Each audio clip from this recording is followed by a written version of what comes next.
waxaan galeynaa tobanka ugu dambeeya bisha ramadaanka oo barakeysan marka sidaa darteeda waa in laga faa'iideystaa waxaan soo qoray 5 qodob oo muhiim ah tahay insha Allah taala 5 qodob ku dadaal inaad maalin kasta aad samaysid tan koowaad ay tahay waxa weeye waxaad ku dadaashaa inaad sadaqa aad baxsatid sadaqa ha noqoto 1 riyaal 1 kron 1 pound 1 dollar waxay noqotaba oo habeen kasta ba hal bixi laba bixi saddex bixi faa'iido weyn ku jirta maxaa yeelay habeen kamid ah waxa helaysaa laylatul qadar oo waxa lagu qorayaa 83 sano adigoo sadaqa bixinaysay sadaqada habaqaylin bix insha Allah taala tan labaad waxa ku dadaashaa insha Allah taala habeen kastaba inaad soo kacdid labada markay tahay ama saddexda waxaad dukataa laba rakacood oo salaatul layl ama 4 ama 6 ama 8 inta awoodid rakacada bada insha Allah taala maxaa yeelay faa'iido weyn baa ku jira inaad dukatid insha Allah taala waxa lagu qorayaa adigoo habeen kasta adigoo dukanaysay 83 sano Allahu akbar tan saddexaad waxa sameeysaa habeen kastaba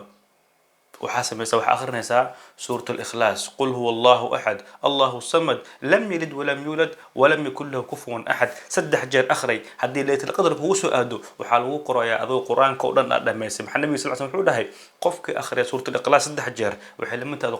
قرآن كودن لما يسي مركا هبين كستبو حالو قرايا سديت استحسنوا أذو قرآن كودن لما يسي الله أكبر تن أفراد وحاسميسا دعاء ذكر بدي استغفر الله الحمد لله الله أكبر لا إله إلا الله اللهم لك عفو بدي دعاء النبي صلى الله عليه وسلم وحوده عائشة وحوده وحد بدي